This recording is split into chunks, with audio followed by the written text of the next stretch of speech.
That's us. We are the San Carlos Computer Club. I'm Scott Stimson from International Computer Solutions, and we got started without you people on YouTube because Fred and I have been trying to find online resources that no longer exist. We're using an AI to do it. I have told the AI the references that Fred is using, and it has given me explanations for why we can't find it. They've been taken down. In fact, we've modified it now to say that this is the book for the Raspberry Pi implementation. Morning, Cheryl. And just like his previous book, Michael writes companion website for how to set up a Raspberry Pi web server, which is host free downloads for the automation scripts, email configurations, and camera stream tools, has expired and is no longer online. Furthermore, because the book was published in 2017, using older versions of Raspbian, now known as Raspberry Pi OS, many of the old original Python and Bash configuration commands will trigger syntax errors on modern Raspberry Pis running newer operating systems. So this is a consideration that, Fred, when we started talking, I hadn't even thought of, but your book, if it's more than a year out of date, then you are looking for updates to what it's giving you, because it will have changed very quickly. And so instead of hunting down the dead website links, you can use the fully updated code referenced below. So the AI has given us the code. The AI has obviously read this book at some point. It has taken the code from each of the chapters that are pertinent. And you, Fred, you have the book. You'll have to double check this because I don't know if this is right. It looks right. Home automation, first part here. Oh, somebody's coming in. Richard's coming in. It's got the Python strip, live streaming video, Pi camera setup script. Just a line here. A line here, third section, Python script. So theoretically, what the AI has done is it has consumed your book at some point. Okay, it says that the publication date was the 24th of October in 25. Okay. So that's less than a year old. Oh, your book says it's 25? Is it a reprint of the book we're talking about? No, I don't believe so. Well, let's stick that in and see what it comes up with. Maybe there is a newer book than, or they've amended this. Good morning, Richard. We're just playing games with AI and references from the internet. I think. Okay.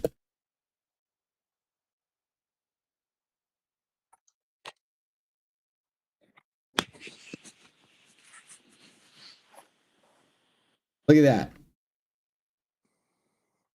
So is it DIY Raspberry Pi projects? Build your own Linux cell phone and smart devices?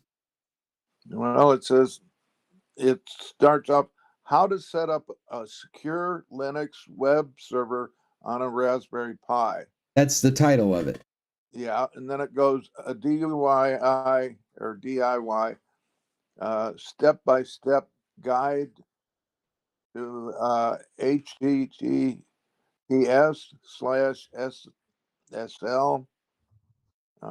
Well, stop right there. Give me that full title again. How to set up a Raspberry Pi Linux server? No, how to set up a secure Linux web server on a Raspberry Pi. Set up a secure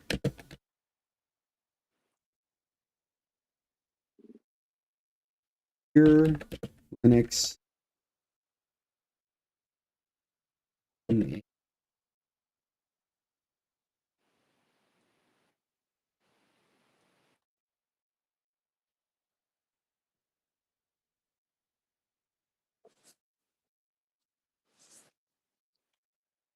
I can't type this one. I guess I could talk to it, but then I couldn't talk to you.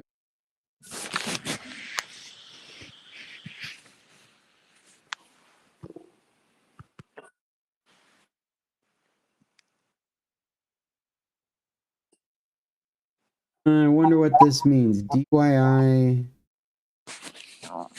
server website. This is what we're talking about, right? No, Oh, that's the older one. what else is The second one over on the right. That one there. Yes. okay? Now this will be interesting. Let's do this. Let me grab a screenshot of that on Mac. Oh, I invoke its selector. Got a screenshot of it. Go back over to this. Gonna paste it in there.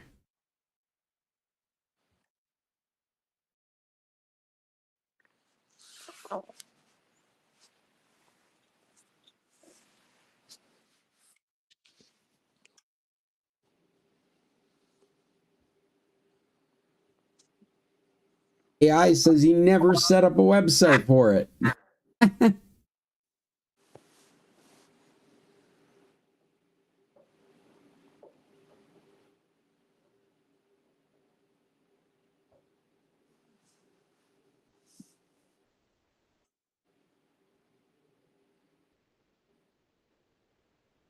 That's interesting. It has consumed this book as well. It says there was never a website set up for it to host its code. Since you are likely trying to track down his secure routing configuration code for chapter 4 and 5, setting up Nnex to handle the HTTPS and PHP file processors safely, here is the standard secure server block used on modern Raspberry Pi OSs. Does that sound like what you were looking for, Fred? Yep, that sounds like it. That's wild. So it's obviously got information about this book. Does not know where the website would be because it says that there was not one. It says published as a direct self-published guide. He did not establish or maintain a companion repository, GitHub page, or digital archive for the copy-paste scripts. You know what it sounds like to me, Fred? Maybe he wrote in his standard format and then there was never a website put together. Okay. Or maybe he had a personal website that you would go out and find. There was never updates. It's really crazy that, you know what might be interesting? You know, I could just spend all day talking to the AI trying to suck information out of it. Does he have a personal website? That might have been the first question. No, does not have an active personal site. Did he have one?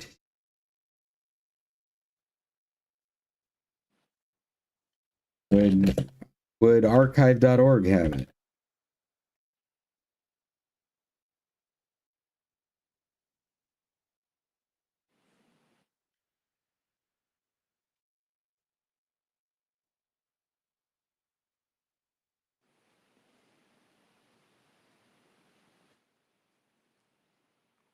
When his books were actively being promoted, he pointed readers to a domain like raspberrypiwebserver.com. However, those resources linked were archived, prevents you covering the file downloaded today. However, the way those resource links were archived prevents you from recovering the file downloads.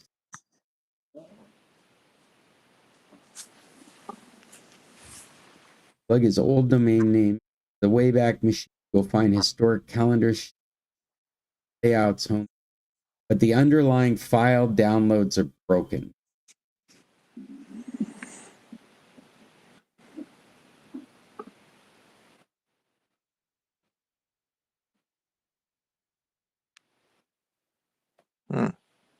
Installing the packages. Sounds like you need a different book if we're going to believe the AI.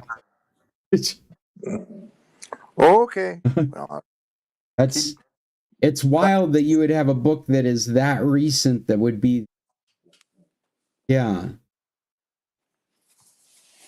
I think the next thing I'm going to do, since I bought it through Amazon, I'll contact Amazon and ask them uh, about the website. Since Yeah, it's look at this. referenced, This is last year's book. yes. Certified elementary. I'm amazed he'd have last year's book and there wouldn't be a website out there.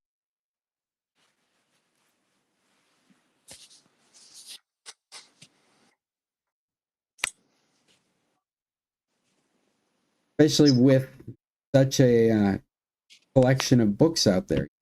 You have something backing him up into. Yep. Well, hey, you know, Fred, maybe that is a sign this isn't the right person to read about how to set up a web server from if he doesn't have one. Well, I'll keep putting away. Yeah. Well, I can verify that you definitely are having trouble finding resources that he's referencing without actual URLs. Doesn't feel like there's anything out there from the.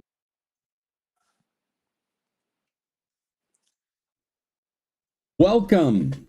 Welcome. Cheryl's here, Bill's here, Richard's here, Fred's here, I'm here. Not quite sure where my mom is. She was going to jump on for a bit, but I know I saw her this morning and she's feeling great this morning and in a good mood. So I hope she's not fighting with her computer. I hope she's feeling in a good mood. And this is the San Carlos Computer Club, and I have sent you guys a document like I typically do. And as usual, I am interested in your topics, and that's why we have started with Fred's book, which was strange that you would have such a new reference for, typed it in, for a text to set up equipment. It's only a year old, that makes references to tools that are online that you could use and then not be able to find them online.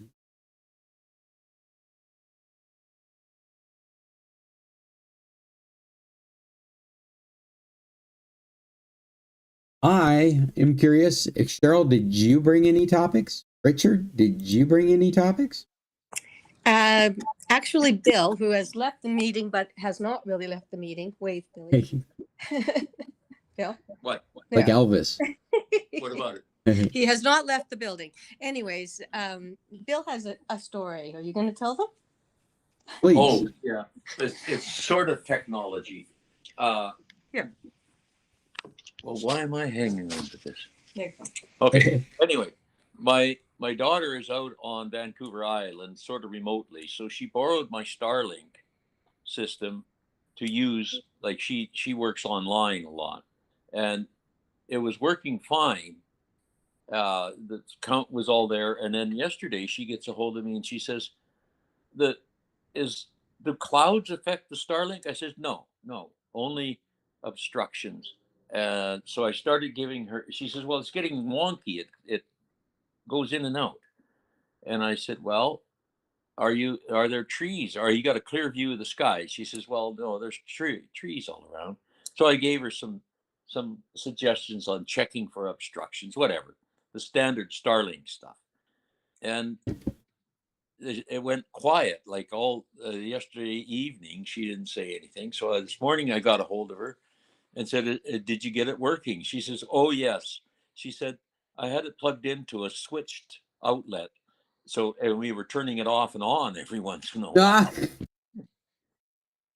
I said, "No, that's fairly standard. We've done that, I'm sure."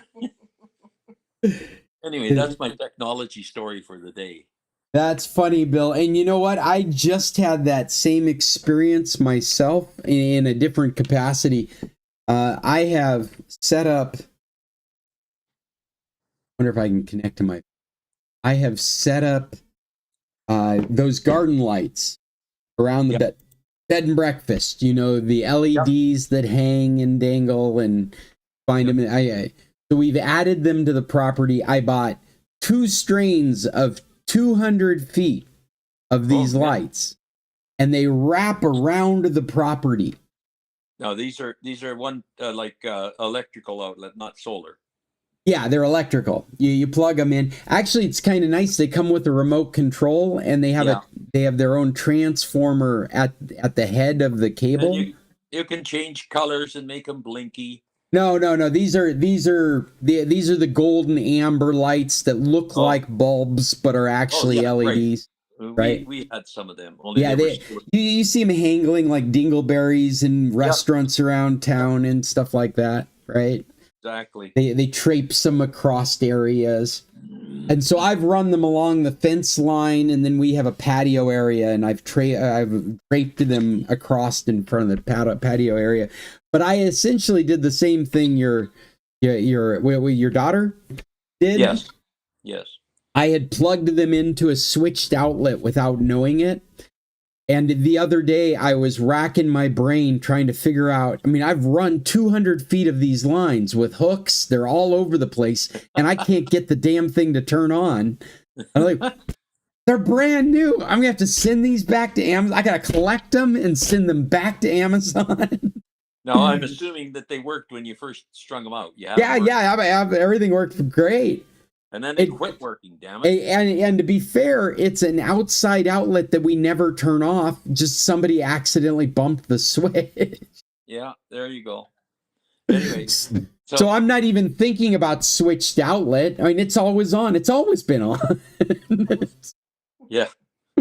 So we have another switched outlet story. When we moved into this condo, there's a switch over by the door, not right by the door, but close to it. And there's 2 switches. One turns the living room light on, and the other one we plugged in. We had a lamp over in the corner, and I plugged it in over there, and it worked fine. And then we plugged the TV is plugged in there, and some other stuff. So it turns out that only one half of it is switched. The top half is switched, and the bottom half of the outlet is normal. It's always on. And try to figure that one out, because the lamp's working. That's got to be working, but it's not how it does it. I've got that on the same wall. The wall in the house that has the switched wall light for the switch on the outside has that same setup for inside. Half the outlet is on a switch, and the other half is constant. I'd never seen that before. So. I have so never seen that before. I have been living in this apartment when I come to Alaska for over 20 years, and I have to remember it every time I come back. Like, why isn't anything turning on? The outlet looks like it works. Why is it? Sounds like your mom is up. Hey, there they are. How are you guys doing? Somebody's got their speakers on. Terry. Hello. You can't hear? Here, Carrie. You, It says it's on. Now it's on. Yeah. okay, your microphone's on now. Dad's turned his microphone off. Welcome. Mom, you look great. But your microphone's off. I said I have a new contribution to hair. Maybe I don't have to wear hats all the time anymore. All right. We'll see. I don't know what you think of it, but I feel kind of good. You look good. You look good. And we have spent the first part of this meeting just talking to AIs, trying to solve problems. Sorry, I wasn't on earlier. I had to take a shower. Well, we appreciate it. Yeah, I hope I smell better for you. Yes. Yes. Fortunately, that's not something that we project through the internet yet. Yeah. Oh, okay. I meant to, when I talked about the sphere last week and the experience in there, sense was a part of it as well. So, you know. That could be a problem depending on what you're watching. Yes. Or what you've been doing. Could be a Well, problem. have you guys brought any tech topics for today? Carrie has, your dad has. What do you got, Pop? Hang on. Oh, I don't think, I still don't have correct video here. yeah, something's But not what I working. wanted to talk about was yesterday I came across an ad for Starlink internet. And I was wondering if anybody had any experiences with that. I mean, I was pretty intrigued by it because it was like $16 a month for 12 months, that type of thing.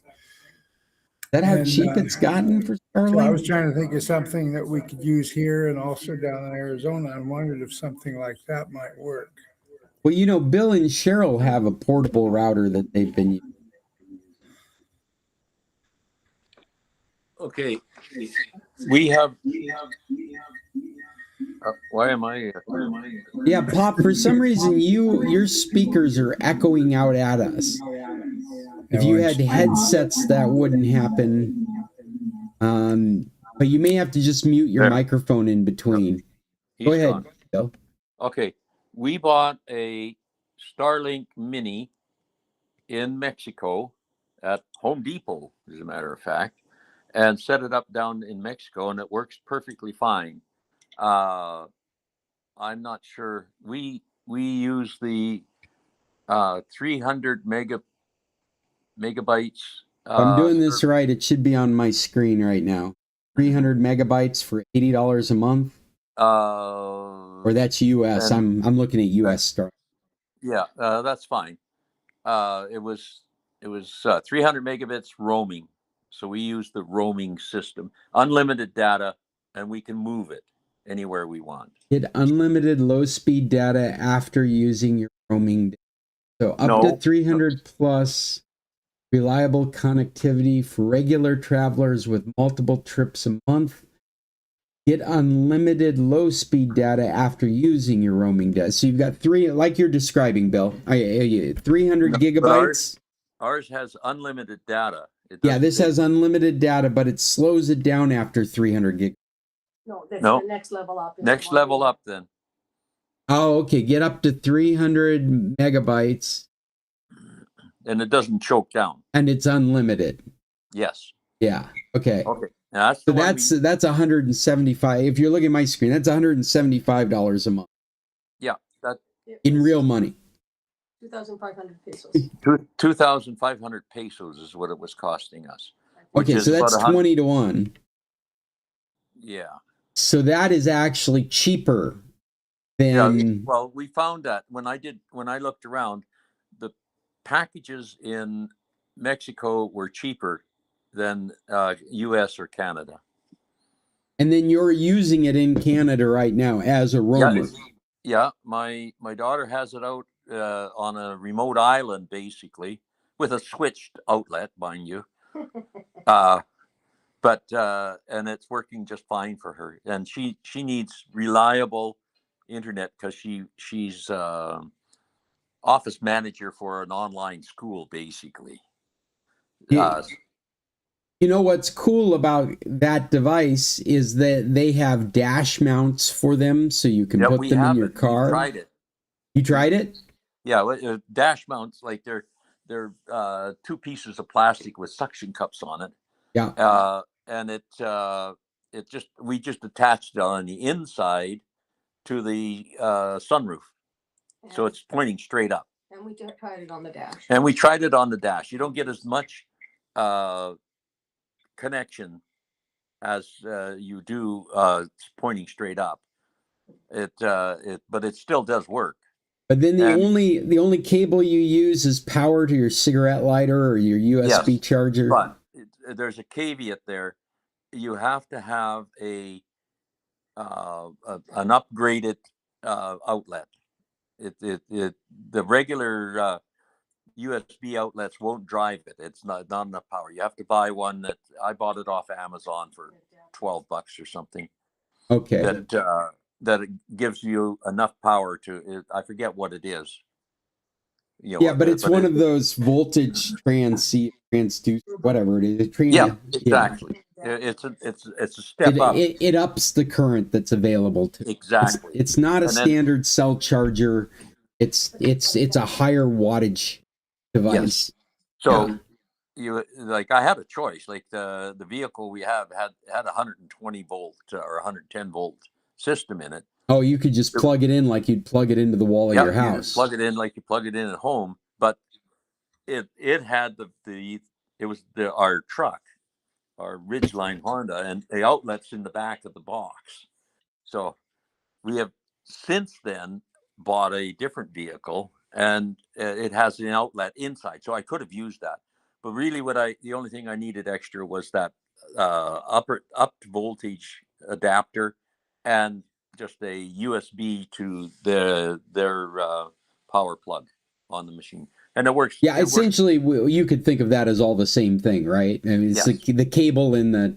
I mean, actually, maybe you shouldn't. The way USB-C it is. Yeah, it was a power cable for USB-C that connected to their adapter and your device. Yes, exactly. You have the right USB-C cable, and it's very easy to get the wrong USB-C. Yeah. So maybe we shouldn't think of it as one thing. We should think of it as two things. Anyway, so I'm not sure what the rates would be or the cost would be to go to Arizona and Alaska. But it works. You just unplug it. We brought it up here, plugged it in, and it's up and running. It's its own router. Did it ask you to change your location or anything? No. That's wonderful. It just plugged in and away it went. And the same thing when Sarah took it out. She went from Alberta, central Alberta, to the Pacific coast in BC, and she's plugged it in and it works. And did you give her the Starlink app so that she could administer the device herself, or are you still doing it from your location? No, I did. She's got the app and she's got my login for it. Okay. Yeah, I think that makes the most sense in that circumstance, is to put it in the hands of the people that can touch the equipment. Yeah, you can add a user. Oh, you can? Yeah, that's cool. Add users. And you can add, like on the router, just like a standard router, you can add a guest service on it if you want. Oh, right. But going back to add user, like what you could have done is you could have made her an administrator in your account for that equipment. I could have. Well, I think as far as I could see, there was only one administrator. Okay. But I just gave her my administrator login. Sure. So it's essentially the same thing. Yeah, well, that's definitely the easiest, safest way to make sure she's able to. She didn't need it. All she had to do was flip the outlet switch, and she would have been fine. I just recently had an experience with a Starlink person that had two of them, and they magically appear in the app together. And the one she shut down, he wants to cancel, and it's very obvious it's shut down. I was just very impressed by the whole experience of having multiple Starlinks in different locations, and how all the contracts are all under the same account, and being able to turn them on and off at will. Okay, now I have one caveat. Okay. That when I bought this thing and I was trying to set it up, when you plug it in and turn it on, it shows up. It's there, and it says you log into the app, you would create your account. But when I went to pay for a service, it just kept me in this endless loop going around. I spent about 3 hours going around this loop in this thing until I went over to their website and logged in, because it kept asking if I had a previous account or I had a current account. Wouldn't let me out of that loop. So when I went to the website and tried to pay for the account, it worked fine. As soon as I went to their website, if you do not have an account and trying to create a brand new one, you have to do it off the website. At least you did then. Yeah. It sounds like that kind of experience has probably been reported by now. I bet it's not an issue, or it was so many of these web apps default to a website experience when it's something they haven't accounted for. Yeah, Billing's a perfect example. And they don't tell you that. Yeah. You Yeah. just kept going around. You kept thinking you're doing something wrong inside their actual Starlink app. Hey, Mom, you have a question. What's on your mind? Well, hopefully this is relevant. When we have our own internet coming to our house, we worry about being scammed or whatever, getting improper stuff in. With the Starlink, how does that manage to keep the junk out so you just get what you want? And it also sounds like it's a personal, like you have your own personal internet with you that you carry rather than always having to plug in. Or you still need to plug in when you get someplace you can plug in to the internet. You should think of it as a mobile hotspot. Like the same way you might go to the cell company and ask for a hotspot and carry it around with you. That's how this version of this device is working. And so it's a box you plug into power, and it gets internet through a satellite that's encrypted, and then it broadcasts a Wi-Fi signal like you have in your house. It broadcasts it out of the box. And so all your devices sign up to it the same way you would any Wi-Fi connection. You can lock it down. Yeah. We haven't. What was that, Cheryl? Sandy, you can lock it down the same as, like the internet comes into your home and you have a login and a password on it. So your neighbors can't get into it or anything like that. So the same kind of setup happens on the Starlink. It feels so similar to what you're already doing. The only thing that's odd is that you're carrying this box around and pointing it at the sky.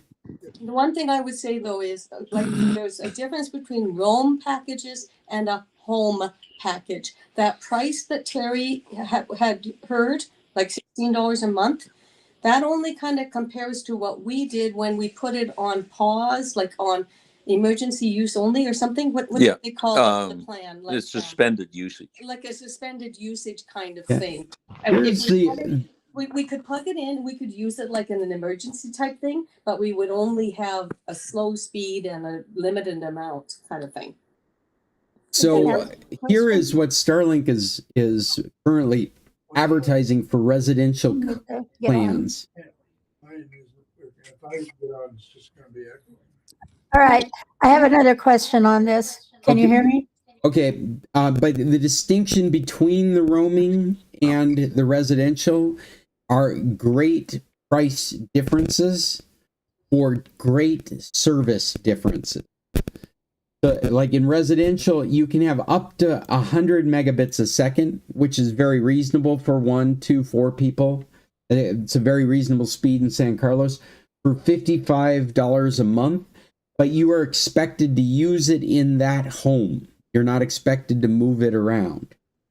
That's the residential. These plans and these options are all based on your installation is fixed and not moving around. So in a way, you get more at cheaper. Like these are unlimited. There is no data cap on any of these residential plans. You can use as much internet as you want. It has a limit on speed. It has a speed limit. In this case, like for example, if we were to use a residential plan for the bed and breakfast, we would want to get one that would be 400 plus megabits a second, because we so often would have so many people using the internet at this. So we would be looking at a bill of about $130. However, with the residential plan or with the roaming plans, they have caps on them. The 55-month plan has, you can only use up to 100 gigabytes. It's more similar to a cell phone plan. The $80, you have only up to 300. After you've used the 300, then it dials down the speed real slow. You'll have access to it, like Cheryl was talking about, the emergency use speed, but you're not able to go at full speed any longer. The only one where you can use as much data as possible roaming is when you get up to $175.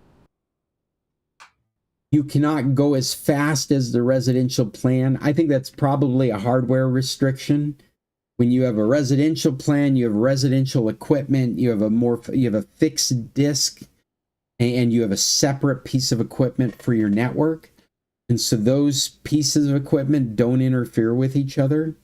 Whereas with the roaming device and the roaming plan, you've got two pieces of equipment in one box. I think there's a technical limitation on how fast you. But yeah, that would be for what you guys do. If you were to do Starlink, you would be probably, and you wanted to use it in Arizona and in Alaska, would be looking at that $175. That doesn't sound too bad for what we end up paying. Well, Terry says it doesn't sound too bad for what we end up paying. Yeah, well, when you think about how much GCI charges for the equivalent, Yeah. now I think GCI this would be 300 megabits a second. I think GCI is up to a gigabit a second. That's how much internet can be used at one time. I think GCI has 3 times as much internet available under the contract that we are under. I see Bill's hand is up. What? That's not a virtual hand up though. That's an actual. Yeah. Now you're competing with Mom's virtual hand up. Yeah. I know.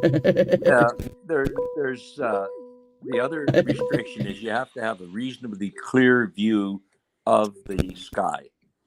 The more unobstructed view of the sky, the better the reception. And there is a piece on the website app. No, on the app itself. You can go down and you can find the obstruction and thing, and you turn it on. Then you just point your Apple or your phone to the sky, and you sweep it up. You sweep all the dots up clean, and it'll tell you whether you have a good location or a bad location. It'll grade the location for you. I have operated it just sitting on my windowsill, pointing up, so it's only got a very small piece of the sky, and you will get reception. It just degrades. The smaller piece of sky you got to look at, the more it degrades. You did it in Colorado too. You know, Yep. in that respect, I was just having a conversation with our property manager who lives out in Girdwood. And he was telling me that there are a number of people that have Starlink out in that area. That's our ski mountain community. But there are people that sit within the mountain shadow and can't take advantage of Starlink because they can't see that portion of the sky that it needs to point at. Now, that would not be the problem in Anchorage. Anchorage, the problem would be a tree or a buildings in your. But at Girdwood, you're right at the foot of the mountain, so it's not hard to get in an area where you can't see a Starlink satellite. Yeah. Well, and what it does, it will give you. It basically tells you at this location, the Starlink will give you decent reception. They have a grade of some kind, and with a possibility of 1 or 2 second interruptions, something like that. It'll tell you what your experience is going to be. But as you know, we have tried this in Alamos. It works perfectly down there. We tried it at Jim and Linda's place in Colorado. We hooked it up, and they wanted to see how it worked.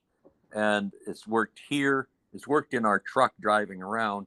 And it's working out in BC. So you literally just pick up, as long as you got a power outlet. And a matter of fact, you can actually buy an adapter and use a DeWalt cordless battery to run it if you want. So, no, this is amazing, this technology. And then you think that they're going to couple alongside it. What's happening that we're not really paying attention to is Tesla phone. They're going to be offering a Tesla phone service. Or not Tesla. I said Tesla. a Starlink phone service. I mean, it's all the same company now, right? It's SpaceX, Tesla, X. They've got it all wrapped into the company, but essentially they have a phone service that's a satellite-based service. Apple. Oh, go ahead, Cheryl. I'm sorry.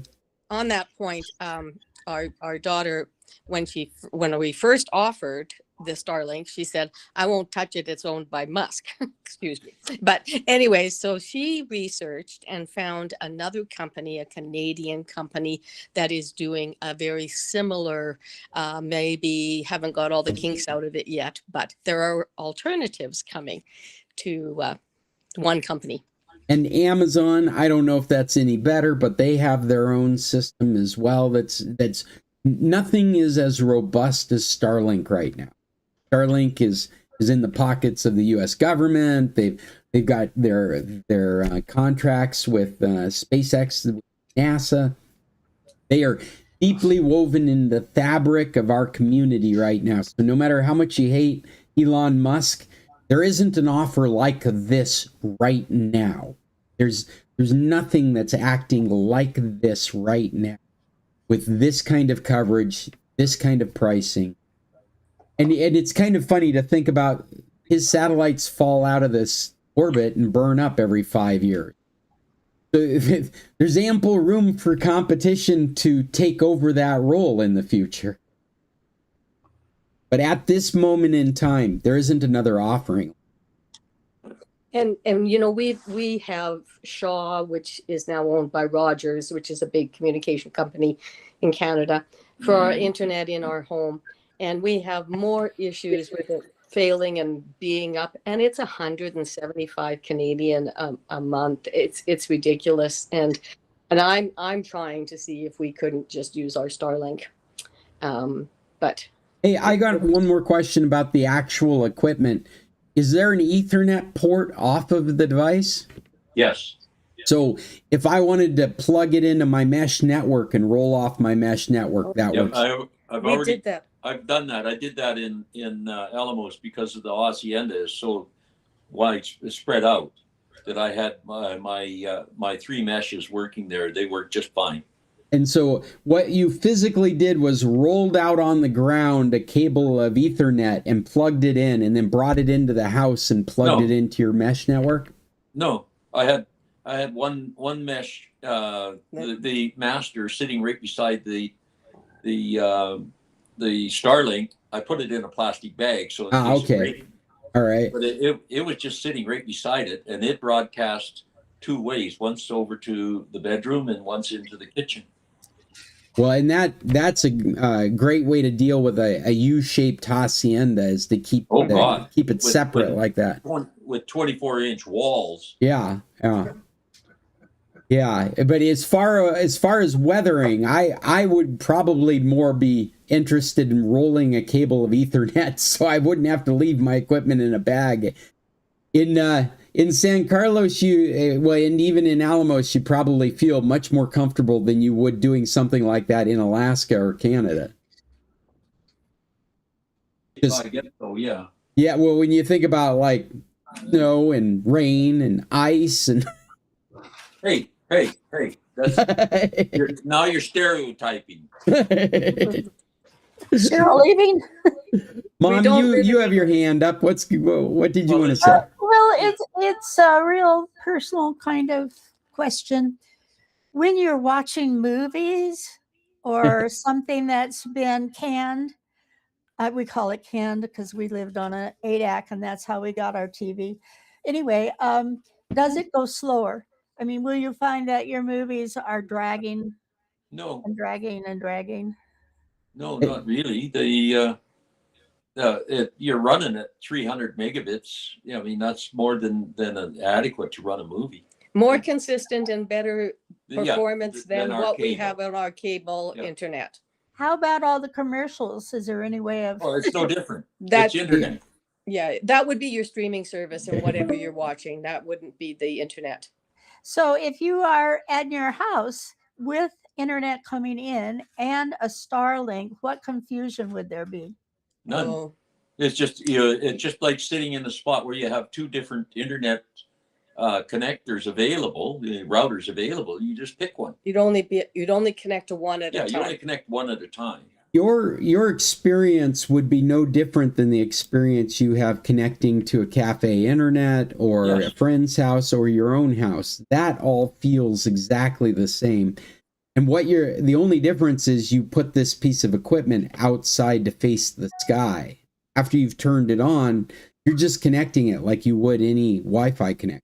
Yeah, it looks exactly like any other internet connector and works just like any other internet. Okay, so in a situation, I think you may explain that, Bill. I'm not sure that I understood it as well as I could have.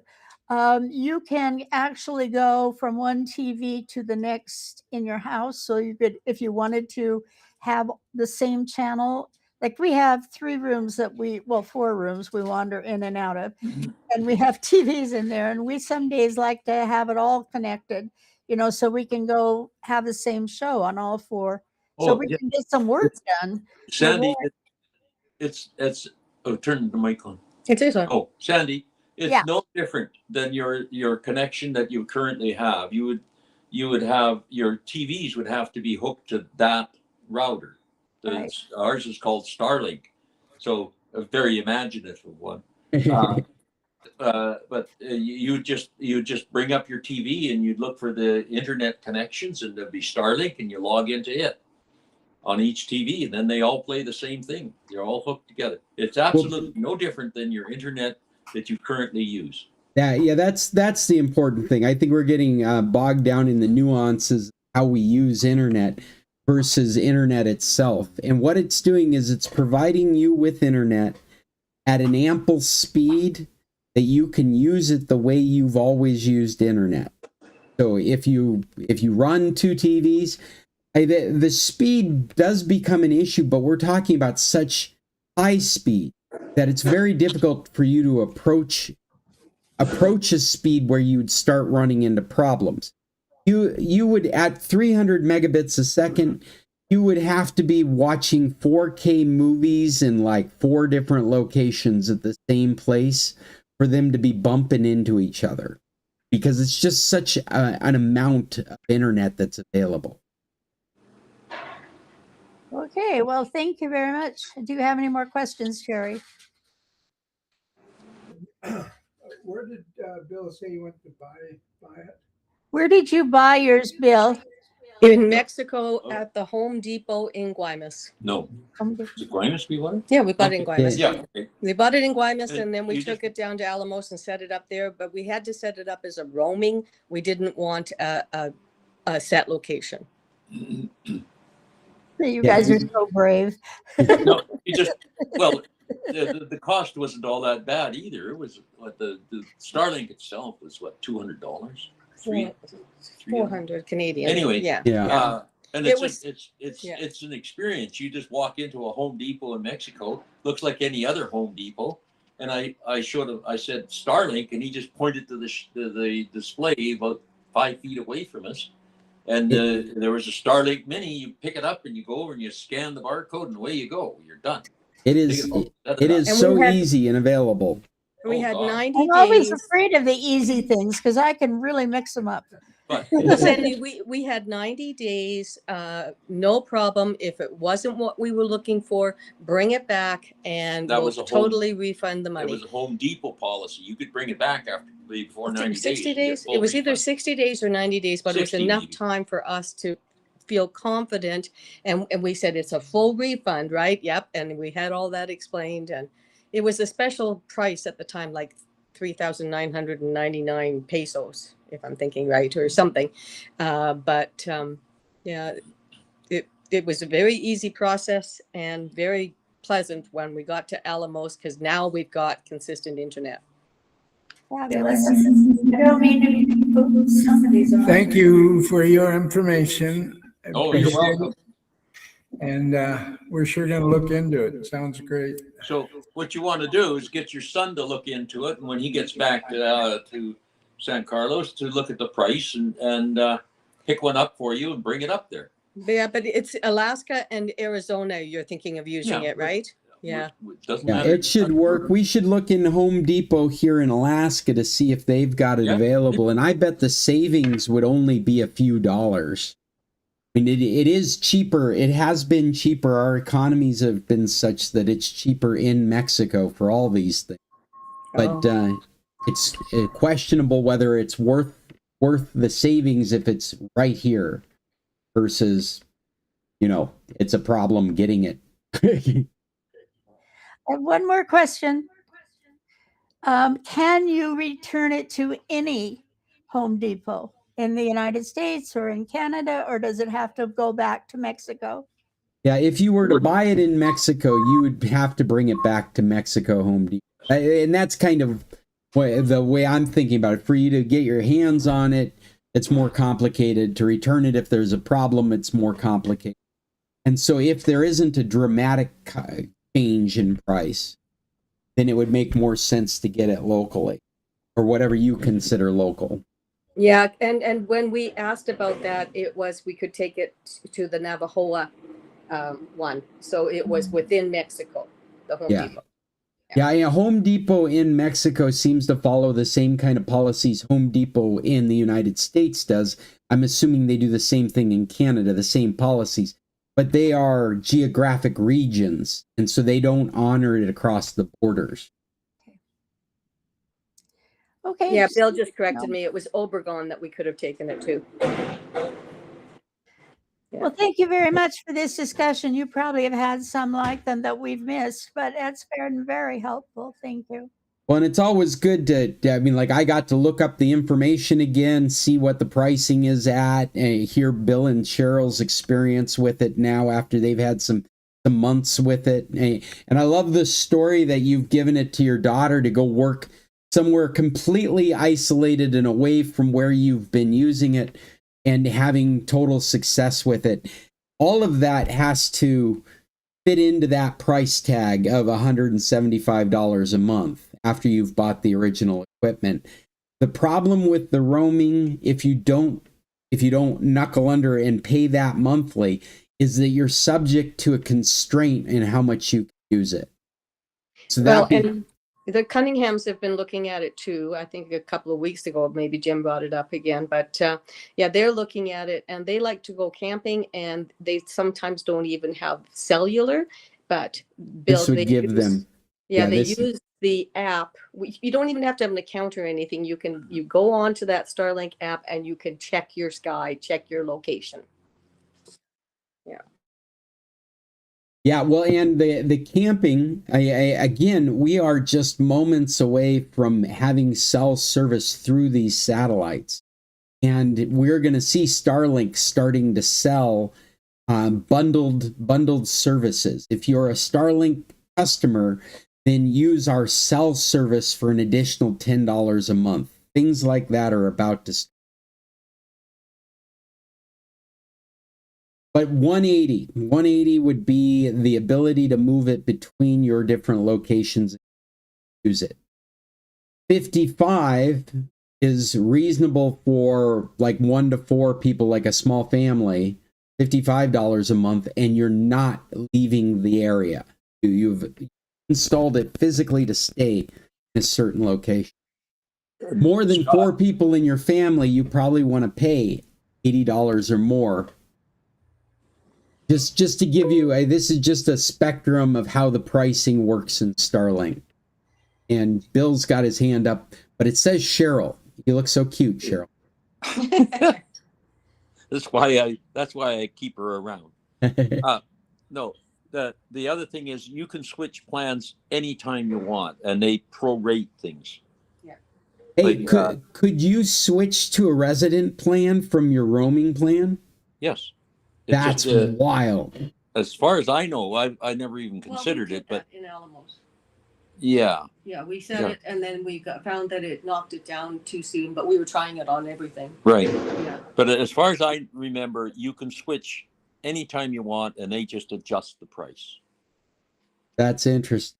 Okay, and the other thing, and not just a side note, your call ends in 5 minutes, but the reason we started looking at Starlink was Cheryl got very sick right around Christmas last year in Alamos, and the cell that's service in our hacienda was not stellar at all, and the internet goes in and out quite regularly, and we would be without any kind of connection at all to any kind of emergency services. So I just said, no, this is just not adequate.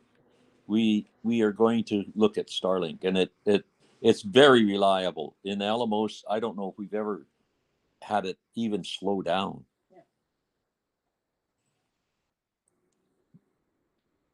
Anybody there? Yeah. We're here. We're listening. No, Okay. and your motivations for getting into it sure makes sense. Well, when you're out without internet and without cell phone, it's just like you're on a desert island anyway. Right. So, and I believe you can buy a solar system that provides enough electricity, so you could be on a desert island. I think that's possible. Well, I bet you're right. Yeah, you could set up a solar system to run it. Anyway. One of the things with solar that we never talk about as Americans, I don't know about Canadians, but as Americans, is plug-in solar, which is getting very popular in Europe. Is the ability, these solar panels that you can just plug in to an outlet, and all of a sudden you're adding electricity to, and you can keep them out on balconies. That stuff exists out in the world, and regulations stop them from being used in the. Well, there's something different about that. You have to be very careful of supplying electricity into your system, because it can go back out through the transformers and step up. No, you're absolutely right, but Europe has figured it out. Yeah, they've been doing it for over a decade now. Yeah, This every dairy farm in North America has a standby power supply, because they need to milk their cows, and no matter whether the power's out or not. But what they have is they'll have a big adequate generator sitting by the power pole, and they have a throw switch, and you can either have company power or you can have generator power, but you can't have both. Right. Now, in the farming district, it's a little different, because you have a transformer on your pole in every farmyard, and you literally can send back deadly voltage that the lineman would not appreciate if he's up there trying to fix your power. Yeah, well, and that's a concern. I have solar in Mexico, and that's a concern in Mexico as well. Yes, it is. Yeah. Anyway, 2 minutes. Yes, and I've got the other meat. Let me push go on that, so you guys are welcome to move over to it. I think I'm going to go on my other. Hmm? I think I'm going to sign on the iPad. Anyway. It is ready for people to move over to. But I don't understand the specifics of how Europe has figured out how to do it, but I've read about it and seen it as, I've got nobody moving over to this other meat yet. I'm trying. I'm working on it, because Bill's going to leave us, and he has a couple of recommendations before he goes. Okay.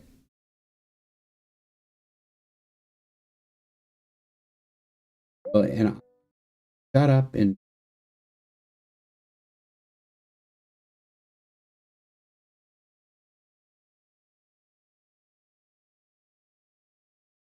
well, Richard's on the ball. Can I?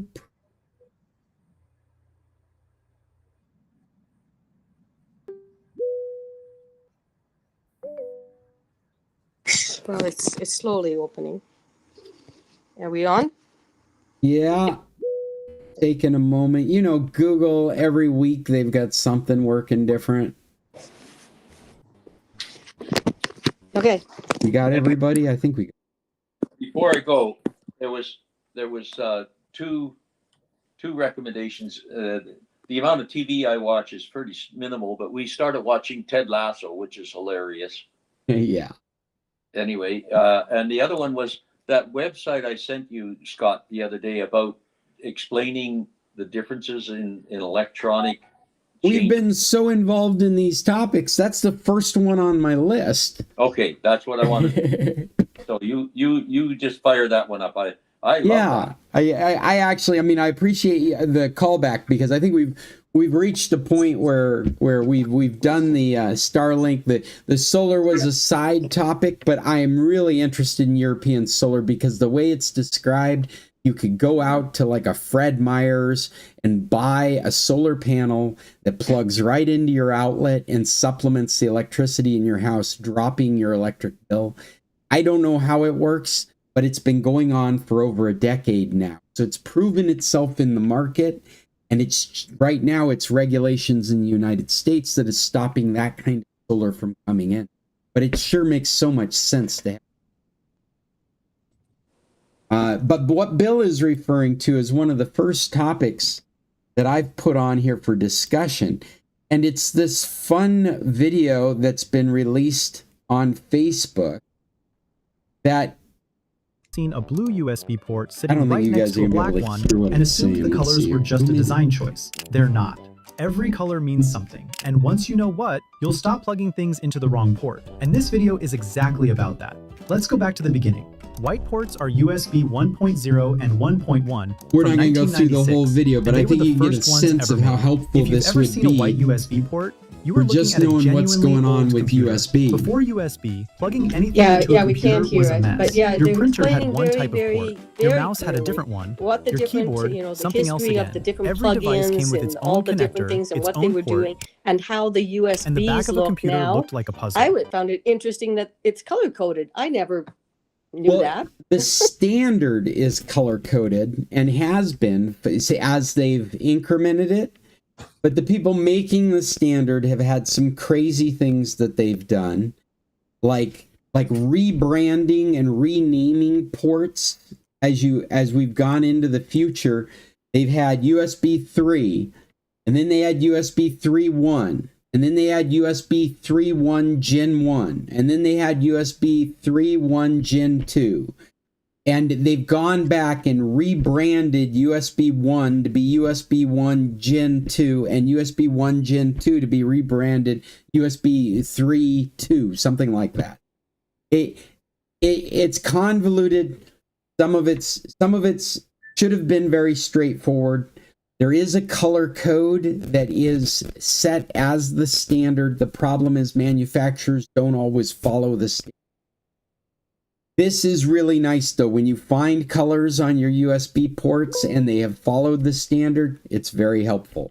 And this outlines where it deviates, the colors that are there, and what is some computer brands that you can't even, like Alienware is brought up. Alienware uses green ports. There's no green ports in the standard. They use, and I said Alienware, I'm sorry, I meant Razer. Razer is a video game a gamer's brand name for computer laptops and desktops. Their accent color is green, and so they made their USB ports green. Has nothing to do with capabilities, has everything to do with aesthetics. Fred, your hand is up. What would you like to say? Since we moved over to the other Meet here, right now I've got Cheryl and me and half of two other people because I can't read them. Have you pinned me? Pin me. Click on and pin. The San Carlos Computer Club. Pin that one. Pin that one. I can't see that. I can't see it. Oh, wait, I see it on me. So I'm for not some reason, whatever you've gone into has defaulted, and you're not seeing us at all. I know Fred is because he's describing it as odd. And what happens is that on certain devices, it will crop us into a square of talking heads. We are one of all the talking heads. That square needs to be pinned full screen. And I'll take Mom here for a moment. If you're able to see what I'm doing, with the right mouse button, I can click on it, and there's a pin, and I just pin for myself. Uh-oh. Okay, Yeah. so Dolly Wow. Parton just Here I Dolly am. Parton just passed away. no, What? that's fake news. They keep doing that, Fred. Fred, they keep doing that. They keep saying that Dolly Parton has died, and then you click on it and you go to some friggin' ad. She's alive and well. Because she Well, drinks this or what does that. Yeah. They're trying to sell. Anyways, it is different. I went onto my iPad instead of the other one, but for some reason your Okay, well, here's going to be a great example of whether AI is full of crap or not, because it has just done an AI overview saying she passed away today, 80. Oh, really? Her death It's was not on shared the by news. family and friends through Instagram posted by her nephew. I haven't seen it on the news yet this morning. I watched a lot of news from 6 o'clock on. it just did a pop-up on it. Really? I'm Well, living Get it it through all at an your favorite ad to stores get this to back to it. school with Your PayPal. father is really going to be in mourning This for a morning, an while. iconic entertainer He just loves her. opening up about Two. her ongoing health battles. Well, hey there, it's Dolly. But And not I'm here to give quite you the an same. update on a few things going on in my life. Dolly She's done Parton amazing revealing in an things for Instagram reading post and that she for has all kinds of canceled her different highly anticipated Las Vegas children's residency as she poverty and continues focusing on her Yeah, wellness. her wealth The is good news is spent I'm in her responding country. really well to meds and treatments, and I'm improving every day. Now the bad news is I'm not finding No, it on this it's is gonna it. take me a little 3 while months ago. This before is I'm up not to current. stage performance This level. is The another 11th fallacy of AI. Yeah. You go back up. First one up there. Yeah, New York Times. Well, that's sad. Well, I don't- if it's true. Well, the New York Times has it listed. Look, they even want me to sign up for a subscription so I can read it. Well, If it's on the New York Times, I would say it's probably true. But let's just go over to news. 15 minutes ago. oh, it's on now. MSN now. Sorry. Oh, that's dark. People.com. Dolly Parton dead. Yeah. That's what it's saying on MS Now too. Dolly Parton dead at age 80. Oh, honey. There are some people you just never think would die. Right. And she's one of them. Yeah. I didn't know I was older than she is, though. Yeah, I'm searching MSN and I'm getting everything is about Trump. It's not about Dolly Parton. So You're on MSN and they're talking about Trump. Go over to Fox. They're probably talking about Dolly Parton. My TV doesn't go there. yeah. Hey guys, I want to bring this up. This is the third meeting Chester hasn't joined us. Has anybody heard from Chester? Yeah, I wondered about that myself when I saw that he wasn't on. We haven't heard anything. Well, if you happen to hear from anyone else from our group, just pass on the word. This is the third meeting that he hasn't attended, and I'm just a little worried about him. And we questioned the same thing about Judy. We haven't heard anything for a long time about Judy. So yeah. Yeah, the last word we had, I think you gave us from Linda. Yeah, Linda Gerber. Yeah. What's with Linda? No, Oh no, he was the one that told us how Judy was doing and where she was. Yeah, Judy had a stroke earlier in the year and has gone back to living in the United States for recovery. And the last word we heard was that she was working towards a recovery that would bring her back to Mexico, but we haven't heard anything since. Right. Yeah. I didn't realize that. I guess we weren't listening then. Yeah, well, okay, going back to tech topics. I love Bill's topic here, and so I've stuck it in our document. It's Facebook vertical video, the color of USB ports and their meanings, histories, and changes. And it's a great little editorial on a tutorial. That's what I meant to say. A great little tutorial on color coding standards and how well they get followed. And I thought it was a YouTube, but there is a YouTube. I tried to find it on YouTube, and what I found was another one that was narrated by a different person, and it just wasn't as punchy as this one. It wasn't as fun to watch, but it looked like the same graphics. I think that's the reason there was two of them. Yeah. And so I enjoyed the first one so much, I just decided to make that the one that I was going to share with people. Yeah. But I do have other things to share here as we're dialing down this meeting. We're already an hour and 25 minutes, but I did find some interesting stuff, some stuff that we left over from last week that we never got to, and some new stuff I've thrown in here. Since we're a bit of a time crunch, why don't I do some quick stuff, because we are reaching the end of this meeting. One is Roku settings. Did we talk about this at all? I don't know if we talked about this at all, but I think this is a good topic for anyone that is trying to use a sound bar or an extended sound system with their streaming devices. If you're using more than one device like this, like you have a Roku TV and a sound bar, what this guy is writing us about, and you don't have to read the whole article, I'll just sum it up for you in one thing. There are audio settings in your device, your streaming device, that may have been set by default to very generic sounds.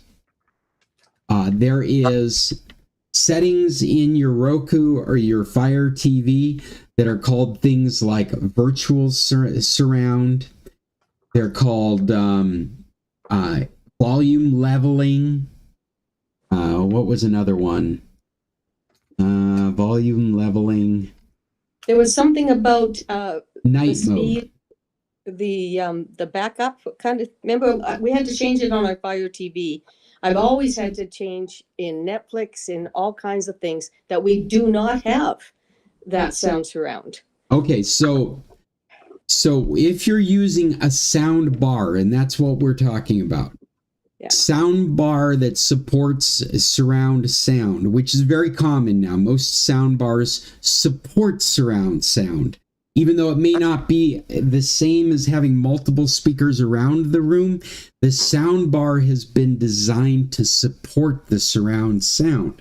And what this guy is complaining about is it didn't have that poppy sound that you would get from bullet fire over the left shoulder, or debris flying across the screen on the right, or an airplane flying overhead.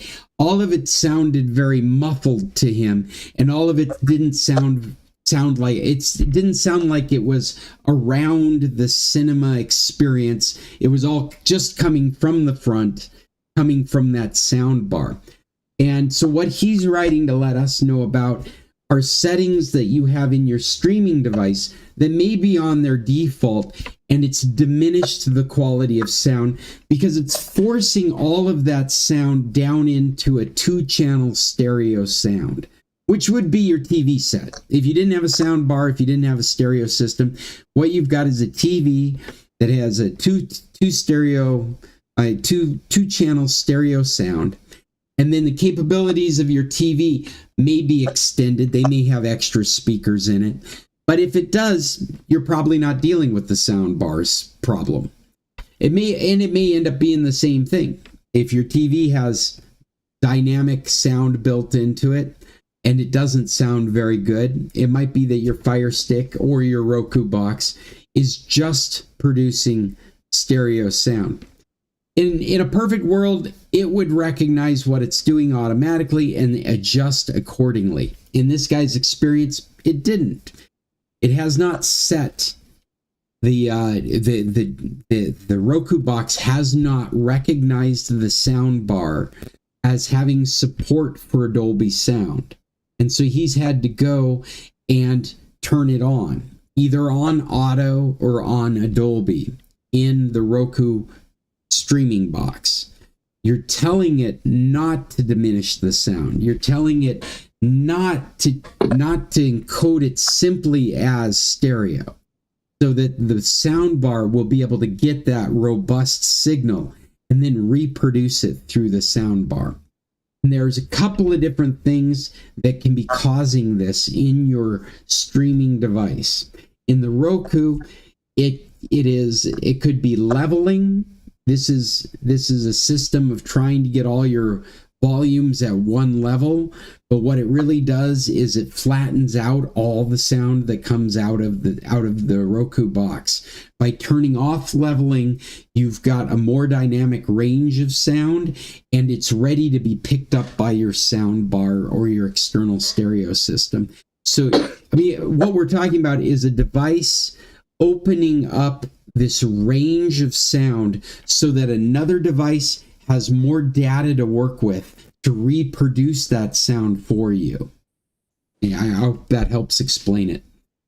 Another thing that he tells you to check is something that is called night modes. And what night mode does, in my experience, is that it will raise audio, like your spoken word, while muffling ambient sounds such as cars or soundtrack music, things of that nature, so you can hear the dialogue but you're not blowing away the house at night. And he's saying you should turn that off as well, and look for anything that talks about digital output format. You want to set it to Dolby if your streaming service supports it, or leave it on auto. Check for digital output as well. This should be set to auto or specifically to a format like Dolby Digital. What's important is you don't want it manually set to stereo. If you want to take advantage of this dynamic sound that can be shaped to sound like it's coming from different corners of the room, emphasis on specific things like bullet shots or tornado wind sounds or things of that nature, then you want to get it out of stereo mode. You want it to recognize that your sound device can take in the richness of that dynamic sound, and it's going to reproduce it. You're basically cutting it off at its knees by having it set at stereo, and that's what this article is all about. And I picked this because I thought this would be the easy one to explain. I hope that all makes sense. I don't think you need to read this article, but it is, if you have a sound bar that you've been disappointed with, or even a stereo system you've been disappointed with, this may be the culprit. Your streaming device may be set at these inferior sound settings. And it's justifiable. If you take your Fire Stick or your Roku and you plug it into some random TV, you're going to want that set to stereo to begin with, because that's how you're going to get the best sound out of it. In your living room, where you've provided a secondary sound device like a sound bar or a stereo, you want to take the time to change those settings so you can take advantage of that capacity. I could go on to another article that I thought would be interesting for our group. There is a... did we talk about the remote AI supervised exam in Mexico that went so poorly? Yeah, we did talk about that? Yep. Okay, I don't know why I've got this. I'm going to pull that out of the list. And did we talk about we did talk about iOS updates. I'm remembering now, we did talk about it. They found 30 vulnerabilities.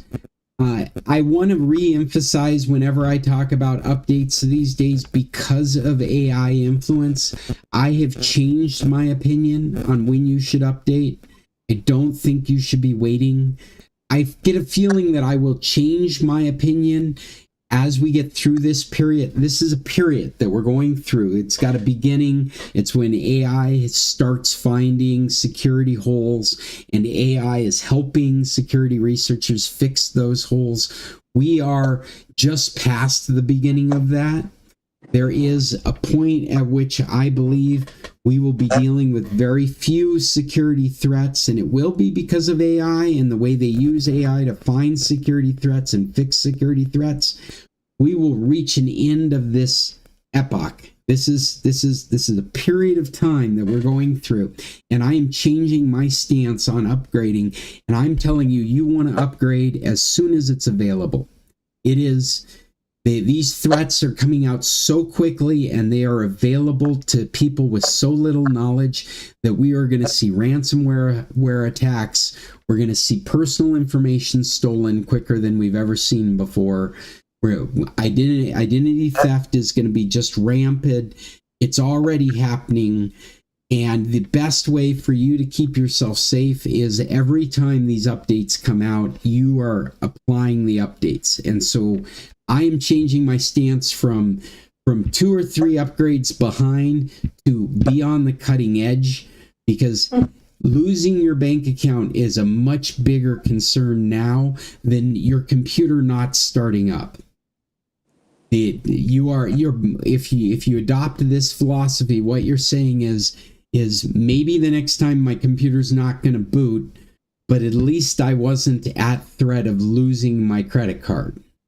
That's what you're doing with this turnaround.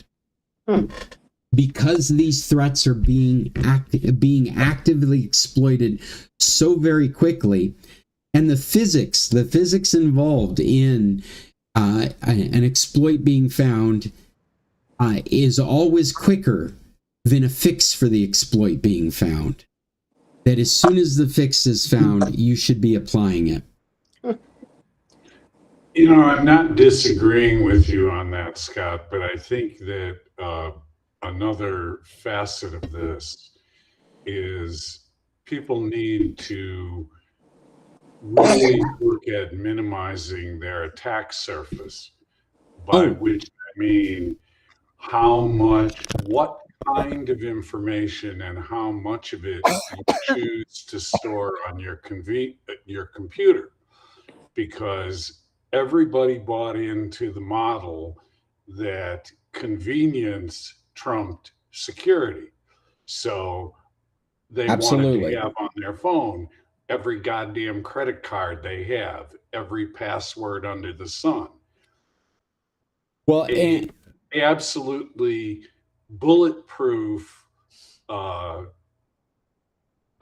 defense against data theft is if the data isn't there in the first place. No, you're absolutely right. And it is the nature of the personal computer software market that you are the guinea pig of every change that gets made. Correct. And so if there's a security risk that a feature has introduced, you're going to be the one that finds it. They're not going to be the one that finds it. And the difference now is that the AI is finding it for exploitation long before people are being exploited. Well, and this is exacerbated by so much AI code getting into the software ecosystem that hasn't gone through traditional QA processes. So it's a perfect storm. Well, and because you're bringing this up, and this is the caveat that I would make towards my new philosophy on updates, is if it's a feature update, you still want to hold back. If what they're telling you is we've changed the way the icons work and the screen colors have changed and we've added an app, you can probably wait on that. But if it's a 0.1, 0.2, 0.3, I used to tell you, wait until you reach the 0.2 before you upgrade. Wait until you reach the 0.25 until you upgrade. I would have that kind of advice. I don't have that advice anymore. As soon as a point release comes out, you should. In that respect to Apple products, what they've done recently, they've recently put out some major fixes, obviously because an AI has found some major problems. They've just rapidly put out 3 updates to your Apple devices. What they've put out alongside it is these are the security updates that are also going into version 26. 27. We're on version 26. Version 26. What are we on? 26.6.2 or 2.2? 26.6.2 on the computer, 26.6.1 on the mobile platform. That's what we're on Apple. And on each release, they have said, these are the security fixes being put into 27. These security releases are not being released on the previous Mac OS version 12. They're giving us this information right now. They're doing it so that you know that when 27 comes out at the beginning of next year, you're going to be comfortable to upgrade to that, because that is a feature release, as I was describing. That's 27 is the one that's going to come out with the bells and whistles that are new, and one of them being the AI stuff. Okay, so I just checked on my iPhone, Mm-hmm. and I have 26.6.1 is available. This update provides security fixes for your iPhone. And I have automatic updates turned on, and it didn't do this one. So it's offering me update now or update tonight. But it is so new. There's a good chance it's only recently found it, and now it's working around your schedule. Okay. So this is you could be looking for it faster than your device is looking for it because it's so new. Okay, so it's a security fix, and you're saying go for it. I'm saying it is not worth waiting. Okay. Update tonight. Well, and again, in terms of reducing attack surface, I'm not on 26. You're on 18, right? You better believe it, baby. Yeah. And I don't know if they're releasing these security updates for 18. Well, but they may not need it. These security updates may relate to the AI integration crap that they've crammed into 26. Yeah, it could very well be, but in general, what we're looking at is AIs are finding exploits in all these different versions. And the thing that was significant to me was they're not bothering with version 12 of iOS, or not of Mac OS. Mac OS, the computer operating system, 12 is the cutoff. They know they could patch it. They're not bothering with it. It's so old, they're not going to bother with it. Back to your thing about don't take feature upgrades. Firefox screwed up about a week ago, 10 days ago, that they integrated a bunch of new keyboard shortcuts, which I never use keyboard shortcuts, that conflicted with Linux, of all things. And they had a whole series of point releases trying to fix it. The fix, it was the fix to the fix to the fix thing. I don't know if you caught that. Well, I did. You're making more sense out of what I read than I briefly scanned over an article, and I wasn't quite. What I knew by the time I read it was that it was fixed. The other thing I was thinking, I only noticed it because suddenly I couldn't close Firefox. Just close it. Right? Yeah. Close out the browser, and I'm like, well, what the hell is going? Breaking Linux, or breaking the way it's supposed to be working on Linux. It was some conflict between the way Firefox implemented new keyboard shortcuts that I don't give a goddamn about. Right. It conflicted with the way Linux handles keyboard shortcuts, but then it also broke not using keyboard shortcuts, just clicking on Firefox. I just want to close Firefox. Right? I mean, that's That's a very interesting topic. I kind of want to go back to this keeping data off of your computer, because I thought it would be a great segue into this recent Grok article. I'm sure, Richard, you came across this. The title is Grok Exfiltrates User Data When Malicious Instructions Are Encrypted. And this is on ours. This is an article talking. Now, Grok, if you're not familiar with this, is XAI.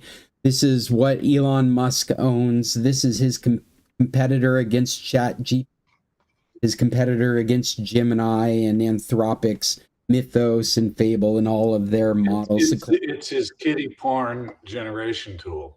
Generating tool, that's right. Yeah.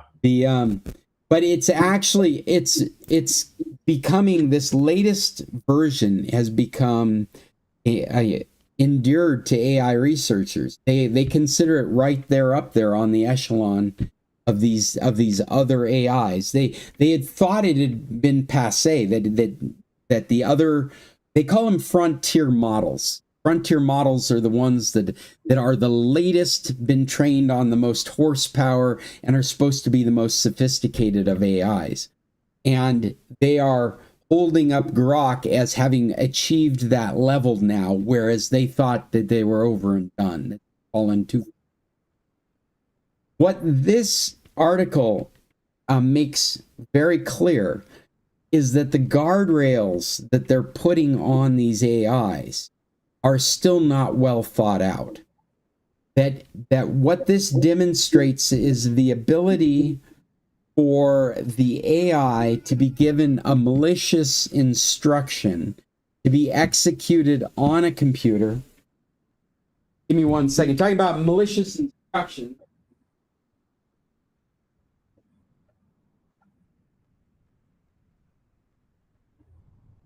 Robot vacuum decided to take off by itself in the background here. What did?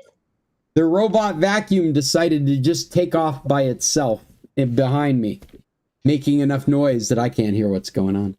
Art did that in the middle of a lunch. We had our house full of 6 people, because 6 people fills our house, and we were sitting down for lunch, and all of a sudden, here comes Roomba, boop boop boop boop, trying to go under our feet and everything. So we had to kick her out.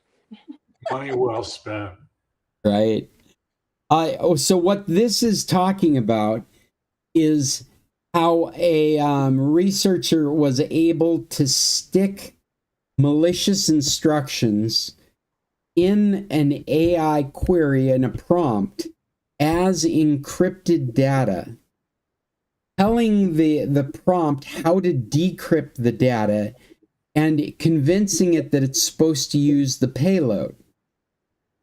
And so this has worked. So in circumstances where, like, say you might tell the AI, get into this computer, look at the instant messenger client, send me copies of all the texts in the messenger client, evaluate those texts. In the case of an AI being used to infiltrate someone else's computer, that's the kind of activities they might be looking for. One of the exploits was to pull passwords and usernames out of an instant messenger chat, say like a WhatsApp chat. WhatsApp being notoriously secure, I myself have used WhatsApp before to send a user their password, knowing that it's an encrypted channel, knowing that they're the only one that's supposed to be able to see that. I myself have sent passwords through a WhatsApp chat. Now, the exploit they're talking about is an AI being told to get into a messenger client, copy the data from those chats, and send them to a third party. That's the exploit they're using as an example. And you wouldn't be able to do that with the guardrails that have been put on your traditional AI through Anthropic or ChatGPT. As you were asking it to do those activities, the model would come back going, oh, I'm not allowed to do that stuff. That's all breaking security and procedures. We're not allowed to do that. You'd get that kind of dialogue. And what this researcher discovered is all I have to do is take all those instructions, encrypt them, tell the AI how to decrypt them, and then tell the AI when it's got the payload, decrypt it. And when you've got the instruction decrypted, follow it, and then give it back to me. And that worked. So everything I wanted the AI to do maliciously, all I got to do is encrypt it and tell it how to decrypt it. It does it in its AI mind space. And then it spits me back the results. And the theory is the guardrails as they sit right now, and I suspect this is applicable to all the AI models. They're working on the front end. Those guardrails are a policeman directing traffic, checking what you're doing, and say, no, you can't come in here. You can't come in here. We're not allowing that to come in. Right? The model is totally capable of processing whatever it is you're trying to put in, but there's this guard stopping things from going in. This is how this article reads. It theorizes how the guardrails are being used. There's another guard on the way out that's looking at the output, and it's saying, don't allow this to come out. Don't allow this to come out. But the nonsensicality of the encrypted and decrypting methodology is happening in the brain space of the model. It's already past the first guard, and it's shaping a query that's answer is so general that it's making it past the guard on the way out.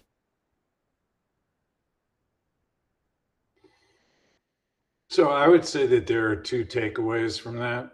Okay. One is, as I remember the article, you have it in front of you, didn't work with Signal. So why are you using WhatsApp? And the second takeaway is, why do you have Grok app on your phone? Right. Why do you have any AI app on your phone? Yeah, it really does drive home your point of less data is better. You guys have heard me talk about I'm a data hoarder. I am trying to rein in my behavior, but I have a lot of trouble throwing away any data. But less data is better. Less to have stolen is better. And that you're just re-emphasizing that point. Why would you have an AI? These devices in your pocket are your digital person, whether you like it or not. It is the representation of you in this world digitally. You should minimize that risk as much as possible. And it's easy to say that, very hard discipline to enact when you're trying to live in this world as it is. The best thing you can do is fall somewhere short of perfect. We've almost gone into 2 hours. It has not warned me we've run out of time on this meeting, so it is definitely not the longest meeting.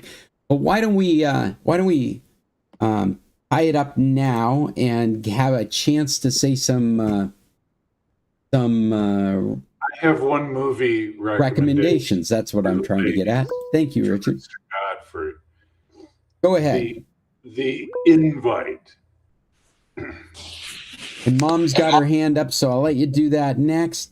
The Invite. Mm-hmm. Academy Award winning direction by Olivia Wilde. The film essentially has four characters who are portrayed by Olivia Wilde, Penelope Cruz, Edward Norton, and Seth Rogen. Wow. And this absolutely proves that Seth Rogen can act. And this film presents a very difficult problem, I think, for the Academy Awards, because the four characters, nobody is a leading actor and nobody is a supporting actor. Hmm. It is absolutely balanced and brilliant, and I think Olivia Wilde might need to get Best Director for this. Yeah, if I may, Richard, This is the Swingers movie, right? it's It's called not a swingers movie. Don't read. Let me tell you something about this film. American Do not Sex read, Comedy. excuse me, do not read anything about this film, because having seen it, I have read all the stupid crap that has been written about it, none of which is in the least bit useful. Just see it. Okay, so Richard, when it says American sex comedy drama film, your head goes somewhere. Like, so I maybe shouldn't have read that. It is an English language remake of the 2020 Spanish film. Correct. And Yeah. it's also been made into, I learned, and this is not a spoiler, after I saw it, I read about it. It's been remade actually into a number of languages. I think there was a Swedish version, blah, blah, blah. It was Spanish originally. But again, none of this is helpful. Okay? You just got to see the film. There we go. All right. Well, there you go. One of the best things I have seen in a very, very long time. It's got fairly high reviews, like Rotten Tomatoes 97. I can see that. Yeah. Sundance Film Festival. Yeah. Yeah. The invite. Okay. And apparently, and again, this is not a spoiler, but apparently they showed it at Sundance, and then there was a major league bidding war between various distributors to get the rights to distribute this thing. Okay. Okay. Invite. I've stuck a link to the track right up on it. Is there any other? Yes, Mom. I see your hand. Am I on? Yes. Okay. We just watched a series called hang on. We Were the Lucky Ones. I think there may have been one actor we knew, but we weren't sure we knew him. We Were the Lucky Ones. It's about World War II and about a Jewish family that figure out how to make it through the I don't know. They do things that allow them to somehow make it through and meet at the other end of World War II. They are a German family, German or Polish. Maybe they're Polish. I can't remember which one. I thought, let's don't watch that. It's going to be sad. No, the acting in it is incredible, and the story is pretty involved. It's so involved you can get confused at times about who's doing what, where, when. But it's not fast action. I mean, it tells the story so you can kind of understand how hard that was. But this is a TV show. It has like 7 or 8, and then it's done. It says Disney Plus. Well, it looks like it's on Hulu. Yes, which Hulu, would be Disney Plus. Yeah. Okay. It is Hulu. And So it if also you looks like it's based on a book. I was thinking it was based on a true story. Well, those aren't That's mutually definitely not- exclusive. Okay. Yeah. Anyway, Book I by recommend Georgia that. Hunter.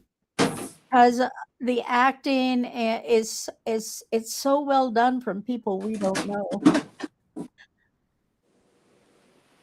Well, very cool. I have an old one to recommend.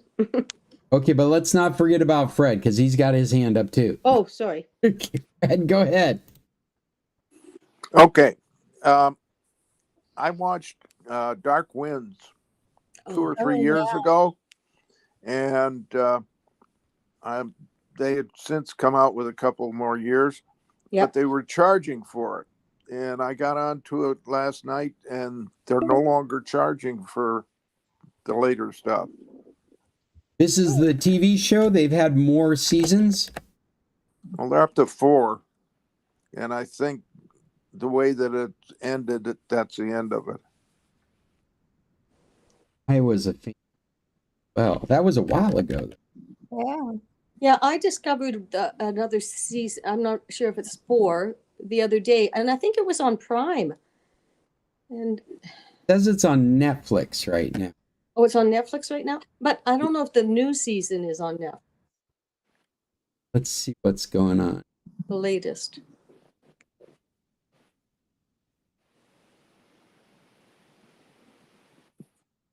Oh, 5 seasons. Yeah, I think I ended up watching it in Stremio, but you were right, Fred. I just kind of found it the other day, and I thought, well, I thought I'd watched all of that, and then I discovered there was at least 1 season, if not 2, that I hadn't gotten to. Yeah, and they were charging for them. So Yeah, they were. I'm Yeah. ready for the Duttons to come out. The Dutton Ranch come out. I need some violence in my life. Oh, Dutton Ranch. I've seen it out on a couple of things. My friends watched part of the first episode and said, Yeah, it's pretty rough. But I'm in. We're waiting for the next season. There you go. I like hardcore every now and then. That kind. Dark Winds was a really interesting one. I liked it. Yeah. Okay, yeah, it is free on Prime. On Prime. That's what I thought. Prime, it's free. It's also available on Apple TV, or you can buy it from Prime Video. Yeah. It does not have. But what's interesting, you're saying the 4th season is the newest season, and because they've got a 5th season listed in track, and a release date is 8 months from now. Ooh, what'd you get into? Oh, it's in production. Yeah. okay, this is Tony Hillerman originally wrote that stuff. Yeah. And he's no longer with us, but his daughter has picked up the Leaphorn and Chi as characters and has continued with it. Oh, wow. As far as books, he's buried on the Navajo reservation, and from what I understand, white men are not allowed to be buried there. But the nation said that he followed traditions and everything else, and so well that they allowed it. Quite That's quite an honor. Yeah. His books are excellent. If anybody, Yeah. My dad liked them. I got into them when I started living in the Southwest. So I felt like it opened up information, both historical and indigenous, to the areas. When I started living in Mexico, it was just very interesting how they would talk about the reservations in New Mexico and Arizona. I don't know. I just kept reading them. They're great. So what is the author's name? Tony Hillerman. Hillerman. Tony Hillerman. Okay. and his daughters continued on with the characters. Yeah, I haven't read any of those books in a long time. I remember I read a bunch of them when I first moved to Mexico. But I haven't read anything recent. Tony Hillerman. And I didn't know his daughter was continuing on. That's pretty cool. Yeah, I found a YouTube video. It's Tony Hillerman by Ann Hillerman, and it's a 32-minute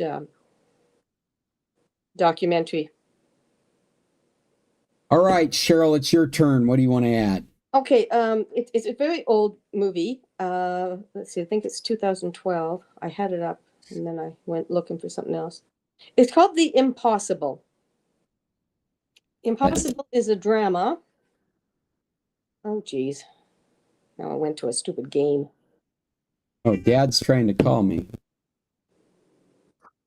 Ah, there we are. The Impossible. There was the tsunami.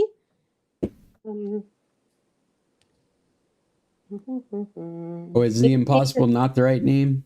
Yes, The Impossible. It's a 2012 film. Based on a 2012. disaster in Oh, I remember this movie. This has the scariest flood scene you've ever seen in your life.